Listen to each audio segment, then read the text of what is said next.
The storm had just passed, but its shadow still lingered in the air. Jonah Briggs stepped out onto the porch, his boots sinking deep into the mud, his eyes sweeping across the dying farm. The stench of rotting livestock mixed with the heavy smell of wet earth. Half of his herd lay dead, the rest nothing more than skin and bones after months of drought. Jonah thought he had already seen all the suffering a man could bear in this unforgiving frontier. Until that morning, beside the sagging fence, 4 enormous shapes had collapsed onto the ground. At first glance, Jonah took them for tree trunks torn down by the wind. But then, one arm gave the slightest tremble. His heart clenched. Those were no fallen logs. They were women. Apache women. And not ordinary women, but giants of the tribe. Iron shackles had left deep scars on their wrists. Scorch marks burned through their torn garments. Their lips were cracked, their eyes sunken, their great bodies shuddering from exhaustion. They looked as though they had crawled straight out of hell itself, having gone without food or water for days. Jonah's first instinct was to turn his back and walk away. To aid an Apache meant death for a white man. He could almost see the gallows already waiting for him in the town square. But then, the smallest of the 4 stirred and opened her eyes. Though she stood taller than most men, she trembled as her lips broke into a hoarse whisper. Water. Jonah froze in place, his hand tightening around the bucket hanging by the well. In that faint, ragged cry, he did not hear an enemy. He heard a human soul begging for life. And in that moment, he realized the Wild West was not only a test of a man's trigger finger, but of his very soul. Thank you, my friend, for letting me share this story with you tonight. Tell me, where are you listening from? I just wish you peace and happiness wherever you are listening to this story. Jonah slowed his steps, each footfall heavy as if weighed down with stone. He stared at the 4 massive bodies sprawled across the muddy ground. Even in their weakened state, their power was enough to chill a Western man's blood. Their arms were thick as oak branches, their shoulders wider than the doorway to his home. These were not fragile women. These were warriors. Jonah's mind reeled. He knew the law of the frontier. Anyone who gave shelter to Apache criminals was branded a traitor. A single accusation was enough to see a man swing from the gallows. He had seen it before. Once, they hanged a farmer simply for letting a starving Indian child beg at his doorstep. No forgiveness, no defense. Jonah cursed under his breath and turned to walk away. But a faint groan pulled him back. The eldest, he guessed as much, strained to lift her head. In those deep, dark eyes, he saw a glimmer both fierce and desperate. There was no hatred there. Only the same hunger for life he saw in his own reflection each morning. Damn it, Jonah muttered. He lifted the bucket, drew water from the well, and knelt down. He brought it to their lips, a sip at a time. Water dribbled across cracked mouths, and for the first time, the breath of the 4 giants came longer, steadier. Before he could rise, the youngest lurched forward. Her hand, big as his forearm, clamped around his wrist. The strength in her grip froze him, but her eyes trembled as she rasped a single word. Food. Jonah gave a weary smile. Inside the old wooden cabin, he had only 1 small loaf of dry bread left, no larger than his hand. It was the only meal he had saved for the day. Yet as he looked into 4 pairs of waiting eyes, he knew he no longer had a choice. He broke the loaf into small pieces and placed them in their hands. The 4 enormous hands quivered as they received the food, eating slowly, as if afraid it might vanish. In that moment, Jonah felt the weight of it. He had just wagered his life. Leaning back against the broken fence post, Jonah watched in silence. The wind carried the smell of damp earth and the faint trace of blood. His memory drifted back to a night when the sky burned red, his home collapsed, and the screams of his wife and children echoed into nothing. Their deaths, too, had come at the hands of men hiding behind the name of law. Jonah's fists tightened. Perhaps he was stepping onto a road from which there was no return, but at the very least, he was no longer standing alone against the cruelty of the frontier. Jonah staggered as he guided each of them into the old cattle barn, abandoned since the previous winter. The rotted wooden door creaked shut, leaving only a dim light filtering through the cracks in the boards. The 4 towering bodies filled nearly the entire space, making Jonah feel like a child standing among living statues of flesh and bone. He pulled a tattered blanket over them, then sat down hard on the dirt floor, his back pressed against a wooden beam. Questions crowded his mind. Why had 4 giant Apache women collapsed right outside his doorstep? Why was fate, forever, driving him down a road with no way out? The eldest, Nala, spoke at last. Her voice was raspy but firm, the voice of someone more accustomed to giving orders than begging. We are not common prisoners. We were taken because we defied an order. Jonah frowned. What order? Nala locked eyes with him. A band of renegade soldiers. They wanted to burn my village. Women, children, all of them. We stood in their way. And for that, they bound us in chains and called us traitors. The air in the barn grew heavy. Jonah felt his chest tighten. The image of his own home engulfed in flames returned with a stab, his wife and children screaming in the fire. He knew that feeling, the helpless rage of watching the strong crush, the innocent beneath their boots. Kiona, the youngest, shifted slightly, her eyes glowing in the shadows. They wanted us dead, to make an example, but we escaped and fell into your hands. She let out a rough laugh, half bitter, half grateful. Jonah did not answer. His gaze lingered on the deep scars of the shackles around their wrists, on the cold sweat running down the sun-browned face of Taya, the second sister, towering as tall as a mountain. These were no criminals. These were warriors who had dared to stand against evil. For a moment, Jonah felt torn between 2 worlds. On one side, the law of the town, where he might find safety if he turned them in. On the other, his humanity, where he would risk his own life to keep hold of his conscience. He sighed, removed the worn hat from his head, and set it down on the dirt. You have no strength left. Rest. I will find a way. At least until morning. No one spoke again. Only the whistle of the wind through the cracks in the boards and the heavy breathing of the 4 giants. Jonah sat in silence, his eyes wide open, telling himself that they would come soon. And this time, he might not live to speak another word. That afternoon, the western sky darkened, though the sun had not yet set. The wind rose, carrying red dust that rolled in choking clouds. Jonah was bent over mending the fence when the sound of pounding hooves shook the ground outside the gate. He lifted his head, and his heart turned to ice. 3 federal soldiers rode into the yard.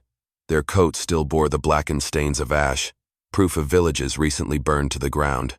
At their lead was Sergeant Merrick, a man known for his cruelty, his gray eyes dull and cold like those of a wolf. Briggs, Merrick barked, jerking the reins of his rearing horse. We have reports of strange tracks around here. Big, like some kind of monster. You seen anything? Jonah forced himself to stay calm, his hands gripping the handle of the shovel. Only my sickly cattle. They tear up the ground when they wander. One of the soldiers dismounted, crouched low, and studied the mud. He whistled. Not cattle, Merrick. These are human tracks. Bigger than any man I have ever seen. Jonah felt his blood freeze. Just a few steps away, in the old barn, the 4 giant sisters lay hidden, their breath shallow. If the soldiers went inside, it would all be over. Merrick narrowed his eyes, fixing Jonah with a piercing stare. What is in that barn? Jonah swallowed hard, then forced a dry laugh. Nothing but an old shed, rotting straw and manure. If you want to smell it, be my guest. The soldier moved toward the barn door, his hand resting on the latch. Jonah knew the truth was only seconds from spilling into daylight. In his mind flashed the image of a noose, the roar of a cheering crowd in the town square. Stop. Jonah's voice dropped low, steady, his grip tightening on the shovel as if it were a rifle. That is my land. No one steps in without my say-so. The air thickened. The 3 soldiers glanced at one another, then sneered. Merrick spat into the dirt. You have nerve, Briggs, but hear me well. If we find out you are hiding Apache, your neck will hang higher than the town flagpole. He yanked the reins, turning his horse, though his eyes still stabbed at Jonah like knives. Wait for me. I will be back, and I will level this place to the ground. The thunder of hooves faded into the distance, leaving the yard hollow and cold. Jonah exhaled, sweat streaming down his temple. He turned toward the barn. Through the cracks in the boards, 4 pairs of eyes stared back at him in silence. In that moment, Jonah knew. He no longer had a choice. Thank you for being here with me tonight. If this story stirs memories of the old days of dusty evenings and the echo of hoofbeats in your heart, then subscribe to my channel, so that each day we can sit together once more, and I will share with you another tale of the West. Night fell over the prairie faster than Jonah expected.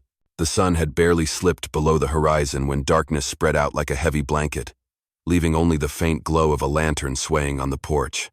Wind whistled through the broken boards, carrying the bitter tang of rusted chains that still lingered in the barn. Jonah sat motionless, his rifle laid across his knees. A feeling unlike any he had ever known rose within him, caught between two lines, pinned between the law of the town and the grateful eyes of the four giants lying in the barn. From far off, the long wail of a dog echoed like an omen. Then, out of the night, shapes began to appear. At first only dark smudges in the dust, then slowly clear, Apache riders, circling the homestead in silence. Their campfires did not burn, only the glint of steel spears and knives flashing pale under the moon. Jonah rose slowly to his feet. He did not raise his rifle, but he did not let it slip from his hand. From the shadows, a rough voice called out in broken English, "White man, you keep my 4 sisters in that barn." The barn door shuddered. Inside, Kiona stirred, her eyes flaring bright. Nala pressed a steadying hand to her shoulder, holding her back. They had recognized the voice. Jonah drew a deep breath, steadying himself. "They collapsed in my yard. I gave them water, and I gave them bread." A heavy silence hung over the land. Then, a tall figure stepped forward from the circle feathers and beads draped across his shoulders. Not the chief, but clearly one of the leaders. "Rumor flies faster than the wind," he said. "My people tell me the soldiers chained the 4 sisters for defying the order to slaughter villagers. Now, they have escaped and fled to this farm." Jonah said nothing. He knew words of defense would be useless. All he could see were the 4 pairs of eyes inside the barn, watching him, waiting for judgment. The Apache leader gave a slow nod. "The chief will come with the dawn. He will decide the fate of you and the sisters alike." With that, he gestured. The warriors faded back into the dark, yet their presence lingered, a wall of silence tightening around the homestead. Jonah stood on the porch, lifting his gaze to the star-filled sky. He knew this night would be longer than any other in his life, and when the morning broke, every choice, every action, even a scrap of bread and a bucket of water would be weighed under the eyes of both worlds. At midnight, the wind shifted, carrying with it a strange, acrid scent. Jonah sat slumped against the porch post, eyes half closed, until his nose caught it. He knew that smell: burning pine and kerosene. The sound of hooves rose again, this time not hurried but stalking, like wolves on the hunt. From the distance, firelight flickered, swelling brighter in the dark. Jonah sprang to his feet, gripping his rifle tight. 7, 8 soldiers rode into the yard, torches and oil barrels in hand. At their head was Merrick, his face glowing red in the firelight like a devil's mask. He bared his teeth in a cold grin. "I warned you, Briggs. Did you think you could hide them forever? Tonight, I will burn this place to the ground. If there are Apache inside, they will burn with it." Jonah edged back toward the barn door, rifle leveled. "This is my land, Merrick. Take one more step, and someone will fall." Merrick snorted and jerked his chin. 2 soldiers advanced, sloshing oil across the porch. Just one more spark, and everything would be an inferno. From within the barn came a stirring sound. The door burst open, and the 4 towering women stepped out slowly, but with a majesty like living mountains. Chains still clinked from their wrists, eyes blazing bright against the night. Taya roared, seizing a rotted beam from the barn and swinging it like a club. Kiona, the youngest, darted forward like a panther, tearing a torch from a soldier's hand and slamming it to the ground. Fire hissed out in the dust. Gunfire cracked sharp and fierce. Jonah braced his rifle and dropped the man who was about to fling oil on the roof. His shoulder jolted with every shot, but his hands did not tremble. He knew there was no turning back now. Battle erupted in chaos. Soldiers shouted, horses screamed. Firelight cast huge shadows of the giant sisters as they struck, driving their enemies back. Suri, the third, seized a long knife, cutting down the man before her with a single sweep. Nala stood tall in the center of the yard, her hoarse voice thundering in Apache. rallying them with a cry that seemed to set the night itself aflame. Jonah fired and reloaded, sweat streaming down his face. For an instant, the thought struck him he, a poor rancher, now stood shoulder to shoulder with 4 giant warrior women, holding the line against a squad of soldiers. Then came the thunder of more hooves, louder, heavier. Just when it seemed they would all be swallowed by fire, the sound of Apache war horns echoed from the distant hills. Torches flickered on the ridges. The chief's warriors had arrived, sweeping in from both flanks like a storm breaking loose. Panic seized the soldiers.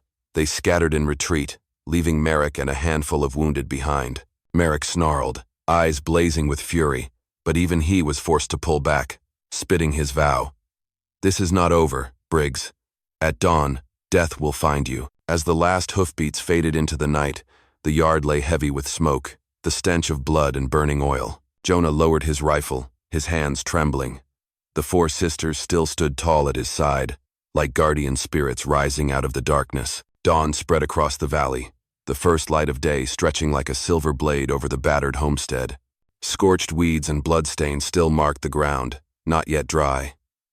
Jonah stood on the porch, his face hollow, his calloused hands trembling faintly after the long night. Beside him, the 4 giant women sat in silence, their eyes bloodshot from exhaustion yet still burning bright, like embers refusing to die. From the north came the sound of hoofbeats. Not hurried, not loud, but steady and solemn. Jonah lifted his gaze. Out of the mist emerged the Apache riders, 20 warriors in the lead, and at the rear, an elder man, his back straight as a pine, streaks of silver in his hair, his eyes deep and piercing. Chief Nahima, the father of the 4 sisters. He dismounted, stepping into the yard with a stillness that seemed to draw all breath from the air. Warriors formed a circle, lances raised, yet none spoke a word. The chief's eyes swept over the ground, pausing on Merrick and the soldiers bound in ropes after the night's battle. Then, his gaze fixed on Jonah. "White man," he said, his voice low but clear. "You know, do you not? Any who shelter Apache prisoners shall hang by the neck." Jonah swallowed hard, but stood tall, unflinching. "I know." Nala, the eldest, forced herself to rise. Though her body trembled, she stood proud as a mountain. "Father," she said, her voice breaking, "this man gave us water. He fed us when no one else dared. Without him, we would have perished here in the dirt." For a long moment, Nahima was silent. Then he stepped closer to Jonah, his gaze heavy as stone, weighing, searching. Jonah clenched his fists, his heart pounding like a drum. He braced for a death sentence, for the nod that would unleash the blade. But instead, the chief raised his hand, his voice carrying across the valley. "This man is no enemy. Jonah Briggs, from this day forth, you are the keeper of the oath of freedom of the Apache. You gave the last of your bread and water to those who stood against oppression. The law of this tribe will shield you." The words had scarcely fallen when the valley rang with war horns and the cries of warriors. Jonah stood stunned. He, a poor, lonely rancher, now stood within the circle of protection of an entire people. Merrick writhed in his bonds, shouting, "Indian law is nothing. He is a traitor, and he will die by the hand of the Union." Nahima turned, his eyes flashing steel. "If those rebel soldiers crave war, let them come and taste it. But blood has spilled enough. On this dawn, I choose life." Jonah stood frozen. In that instant, he understood. His life had turned down a road he had never imagined, and it had all begun with a bucket of water and a scrap of bread on a fateful night. The morning sun pushed back the mist, spilling light over Jonah's battered homestead. Black scorch marks still scarred the fence, smoke still lingered in the wind. Yet in the midst of ruin, a strange peace settled over the land. The 4 Apache sisters sat in a line before the yard, their giant forms casting long shadows across the dirt. They were no longer broken prisoners, but like pillars of the mountains, tall, unyielding, proud. Nala, the eldest, watched quietly as her father spoke with the elders. Taya, towering and strong, lifted the broken fence posts to set them upright. Suri's hands worked with care, tearing cloth to bind the wound on young Kiona's shoulder, where blood still seeped. Jonah stood on the porch, his ragged hat in his hand, feeling as though his whole life had been rewritten in a single night. No longer just a poor rancher fighting to keep his starving cattle alive. He now bore a new name among the Apache, the Keeper of the Oath of Freedom, a title no man in town would ever dare dream of. Chief Nahima approached him, his old eyes sharp yet carrying recognition. "You can return to town and meet the gallows," he said slowly. "Or you can remain here. Rebuild this ranch under my protection. From this day on, Apache blood will count you as an ally." Jonah bowed his head, his voice hoarse. "I never thought a bucket of water, a scrap of bread, could change an entire life." Nahima's hand rested heavy on his shoulder. "Justice begins with small things, but the one who keeps it must carry the weight of mountains." The Apache riders melted back into the forest, leaving the homestead bathed in golden light. Jonah turned toward the sisters. Kiona smiled, youthful, yet full of trust. Taya gave a solemn nod, as though acknowledging he had become part of their fate. Suri whispered softly, "You saved us, and you saved yourself." Jonah sank onto the porch step, breathing deep. The wind carried red dust and the smell of charred grass, but within him rose something he thought long lost: hope.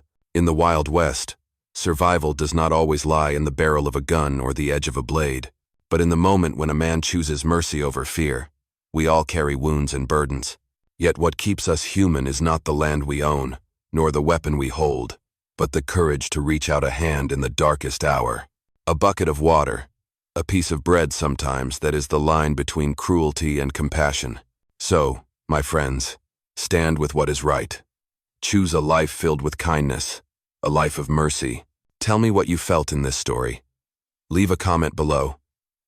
Type the number 1 if you enjoyed it, and do not forget to subscribe, so that we can share more thrilling tales of the Wild West together.